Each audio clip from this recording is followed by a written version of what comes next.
நாளைக்கான வீடியோ தாங்க வந்திருக்கு. வீடியோ வந்து சூப்பராக இருந்துச்சு அப்படின்னு தாங்க சொல்லணும். அதாவது நம்ம ராகவன் தான் ஆக்சிடென்ட் பண்ணாங்கிற உண்மை வந்து நம்ம சூர்யாவுக்கு வந்து தெரிஞ்சு போச்சு அப்படின்னு தாங்க சொல்லணும். கல்யாணத்தை நிப்பாட்டுறதுக்காக ரெடி ஆகிட்டாங்க அப்படின்னு தாங்க சொல்லணும். இன்னொரு பக்கம் பார்த்தா வரதட்சணைக்காக கொடுத்துருந்தாங்களா அந்த காசை வந்து திருடிட்டு போயிட்டாங்க. வரதட்சணை கொடுக்குறாங்க அப்படிங்கிற உண்மையை வந்து நம்ம சூர்யாவுக்கு தெரிஞ்சு போச்சு அப்படின்னு தாங்க சொல்லணும். கல்யாணம் நிற்க போகிறது கன்ஃபார்ம் ஆயிடுச்சு அப்படின்னு தாங்க சொல்லணும். அதெல்லாம் பார்க்குறவங்க சேனலை மட்டும் மறக்காமல் லைக் அண்ட் சப்ஸ்கிரைப் மட்டும் பண்ணிடுங்க. ஃபஸ்ட்டு எடுத்த உடனே நம்ம ராகவனும் மாறனும் பேசிக்கிட்டு இருக்கிற மாதிரி தான் காட்டிக்கிட்டு இருக்காங்க. டேய் நான் தாண்டா பாவி, நீ நல்லவன்டா, எனக்காக நீ இப்படி இருக்கேடா அப்படிங்கிற மாதிரி வந்து உண்மையெல்லாம் சொல்லிக்கிட்டு இருக்காங்க. அதை வந்து அந்த பக்கம் இருந்து பிருந்தா வந்து பார்த்துடுறாங்க. பிருந்தா பார்க்குறத வந்து தற்செயலாக வந்து மாறன் வந்து பார்த்துறாங்க. ஐயோ பிருந்தா பார்த்துட்டாலே இருறா வாரேன் அப்படின்னு சொல்லிட்டு பிருந்தா விரட்டுறாங்க.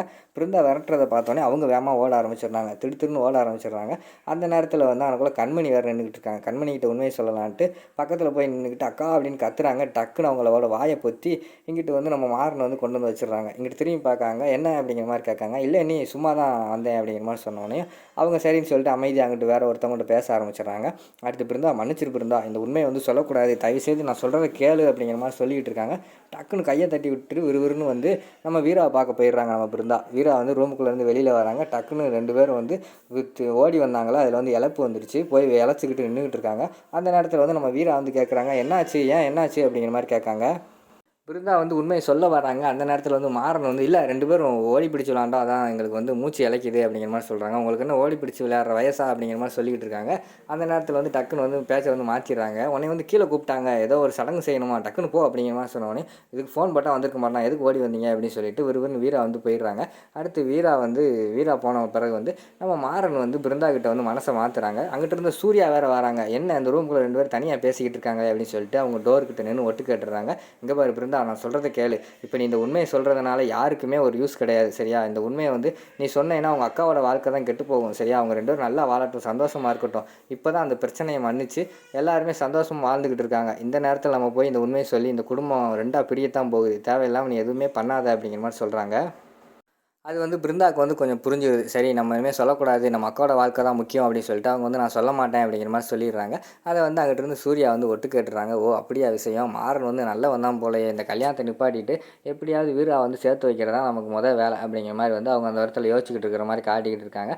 அதே டயத்தில் பார்த்தா அங்கிட்டு பின்னாடி அந்த வரதட்சணை வச்சுருந்தாங்கல்ல, அதை வந்து அங்கிட்டு ஒரு திருடை மாதிரி ஒருத்தர் சுற்றிக்கிட்டே அலைஞ்சான் அந்த மண்டபத்துக்குள்ளே.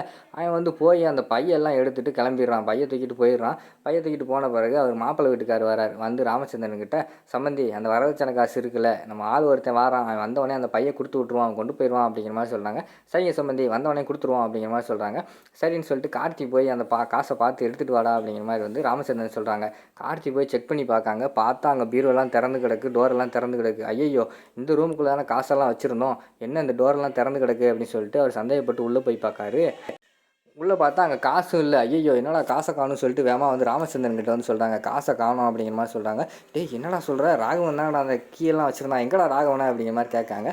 அதுக்கு மாறணும்னு சொல்கிறாங்க, அப்பா அவன் வந்து ரெஸ்ட் எடுத்துக்கிட்டு இருக்கான்ப்பா அப்படின்னு சொல்லி சமாளிச்சிடுறாங்க. என்னடா நீங்கள் இப்படி பண்ணிட்டீங்க, இப்போ சம்மந்தி கேட்டால் நான் என்ன சொல்கிறது அப்படின்னு சொல்லிட்டு எல்லாருமே பிளான் போட்டுக்கிட்டு இருக்காங்க. அந்த இடத்துலேருந்து வள்ளி வந்து வராங்க. என்னது வரதட்சணையா அப்படின்னு ஷாக் ஆகுறாங்க. உடனே நம்ம கண்மணி வந்து, மாமா இப்போ மாப்பிள்ளை வீட்டுக்காரங்க நம்ம என்ன மாமா செய்கிறது அப்படிங்கிற மாதிரி வந்து கண்மணி கேட்குறாங்க. நீ ஒன்றும் கவலைப்படாதம்மா, என் தலையை அடமான வச்சாது நான் 20 லட்ச ரூபா ரெடி பண்ணிடுறேன் அப்படிங்கிற மாதிரி சொல்கிறாங்க. வள்ளிக்கு வந்து ஷாக் ஆகிடுது. என்னடா இது வரதட்சணையே வேண்டாம்னு சொல்லிக்கிட்டு இருந்தாங்க, இங்கே பார்த்தா 20 லட்ச ரூபா அவ்வளோ இவ்வளோன்னு வரதட்சணை பேச்சு ரெடி பண்ணிக்கிட்டு இருக்கு. எல்லாத்துக்கும் உண்மை தெரிஞ்சிருக்கு, நமக்கு தான் தெரியலையா, நம்ம தான் லூஸாக இருந்திருக்கும் போல் அப்படின்னு சொல்லிட்டு அவங்க அந்த இடத்துல யோசிச்சுக்கிட்டு இருக்கிற மாதிரி காட்டுறாங்க. அதுக்கடுத்து வந்து நம்ம இவங்க இருக்காங்களா சூர்யா வந்து வராங்க. சூர்யா வந்துட்டு வரதட்சணை கொடுத்துக்கிட்டு இருக்கீங்களா அப்படின்னு சொல்லிட்டு, சரி நம்ம போலீஸை கம்ப்ளைண்ட் கொடுத்துரும் அப்படிங்கிற மாதிரி சூர்யா சொல்கிறாங்க. ஐயோ அதெல்லாம் வேணாம், பேசாமல் இருங்க, இப்போ வரதட்சணை பிரச்சனை வந்துட போது, ஏதாவது நம்மளே தேடி கண்டுபிடிப்போம் அப்படிங்கிற மாதிரி வந்து மாறன்னு சொல்கிறாங்க.